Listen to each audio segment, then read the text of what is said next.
Então, olha só, o texto aqui de 2 Pedro, capítulo 1, de verso 1 a 11, ele traz claramente essa questão da justificação e da justiça na vida do cristão.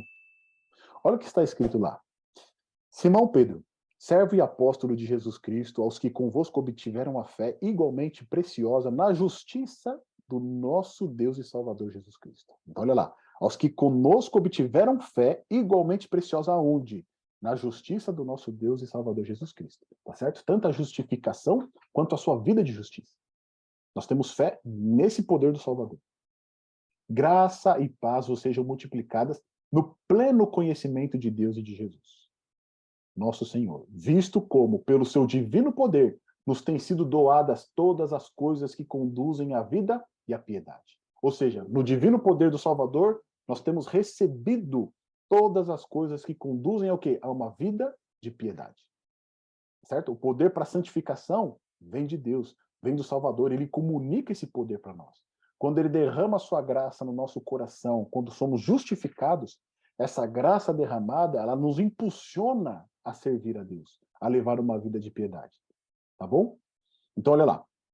Pelo conhecimento completo daquele que nos chamou para a sua própria glória e virtude, pelas quais nos têm sido doadas as suas preciosas e muito grandes promessas, para que por elas vos torneis coparticipantes da natureza divina, livrando-vos da corrupção das paixões que há no mundo. Então, olha lá, o poder de Deus é concedido para que nós sejamos o quê? Coparticipantes da natureza divina. De que maneira nós somos coparticipantes da natureza divina? Lembra? Cristo, ele é divino e humano, tá certo?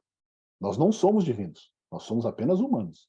Mas nós podemos ser coparticipantes da natureza divina a partir do momento que o Espírito Santo habita em nós. Tá certo? O Espírito Santo habita em nós, Cristo habita em nós, então nós passamos a ser o quê? Coparticipantes da natureza divina. Cristo está habitando em nós.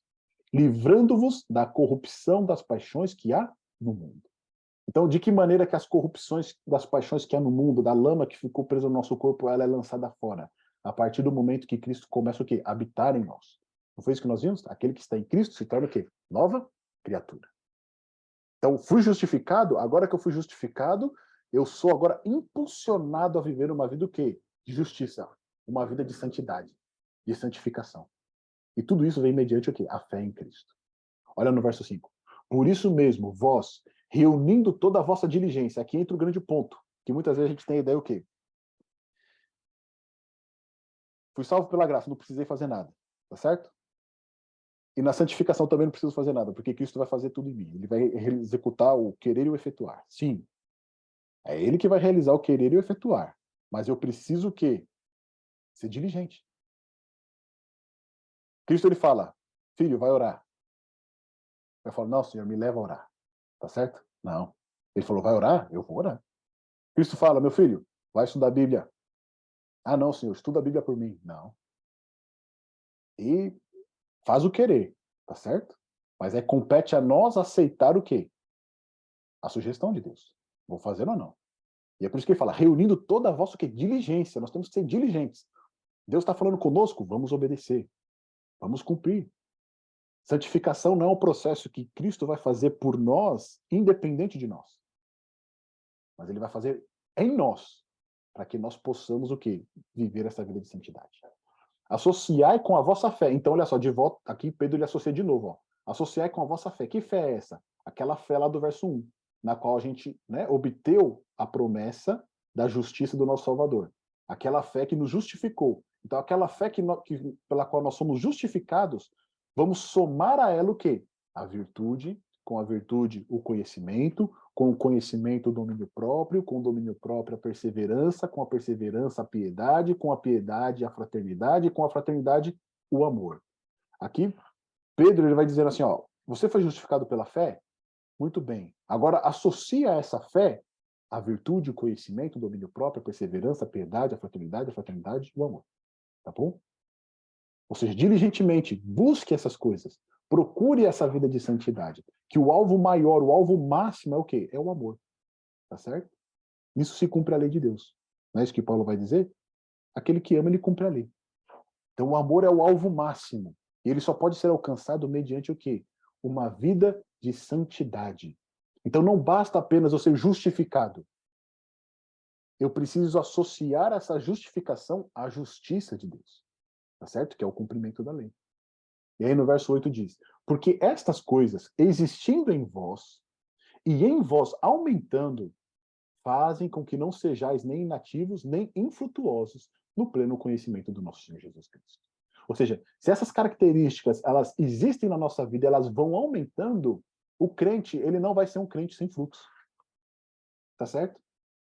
Ele não vai ser um crente sem frutos. A gente lembra lá de Gálatas 5, né? O fruto do Espírito ali. Amor, bondade, longanimidade, né? Domínio próprio, mansidão.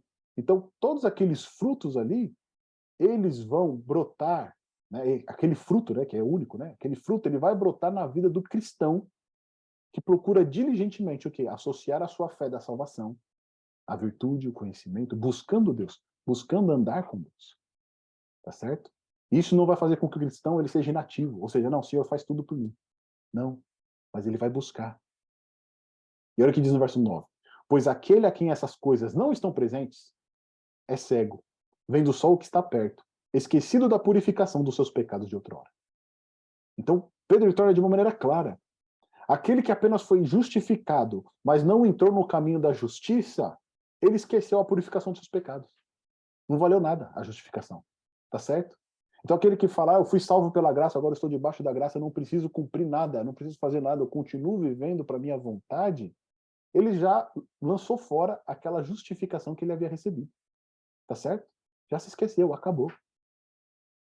Por isso, irmãos, procurai com diligência cada vez maior confirmar a vossa vocação e eleição.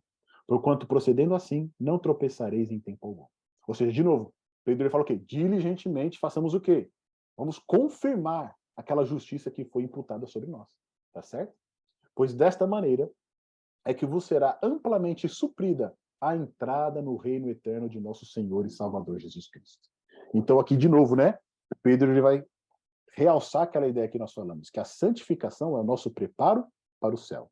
Se por um lado a justificação nos dá acesso ao céu, nos dá o título, nós entraremos nele através da santificação também.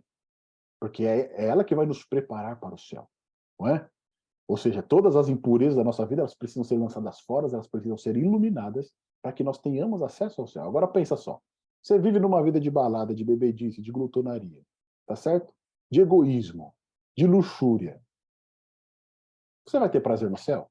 Onde tudo é santo, é puro, é justo? Não vai ter prazer, não é? Ou seja, se você não abandonar a sua vida de pecado que você teve aqui antes de conhecer a Cristo, e não ser purificado, e ser lapidado, e ser santificado, você não vai ter prazer no céu.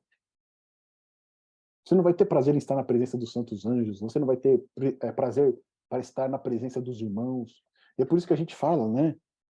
O texto que Paulo também vai falar lá em Hebreus 10, né? Para não deixar do que de congregar, tá certo? Essa ideia que muito tem, né, dos desigrejados, né? A igreja sou eu, então a igreja sou eu, não preciso da igreja. Eu não preciso estar na igreja. Meu irmão, essa é uma ideia do pobre que ficou rico, tá certo? Ele é pobre, ficou ali, ganhou dinheirinho, já se acha melhor do que os outros. Não preciso mais deles, tá certo? Mas não enxerga que é pobre, cego e nu.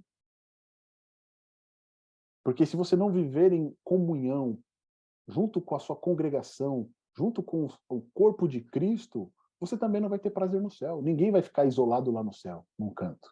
Nós vamos viver como uma grande família, a família de Deus. Foi para isso que o Senhor se entregou por nós, né? Para que nós pudéssemos agora sermos chamados filhos de Deus. Portanto, aqui Pedro diz claro, pois dessa maneira que você será amplamente suprida a entrada no reino eterno. Tá certo? Ou seja, sem santificação ninguém verá a Deus. Tá bom? Então aqui Pedro ele esclarece muito bem, né? Essa caminhada do cristão aqui, que começa na justificação, mas que segue com a santificação. Tá certo? É o nosso preparo para o céu.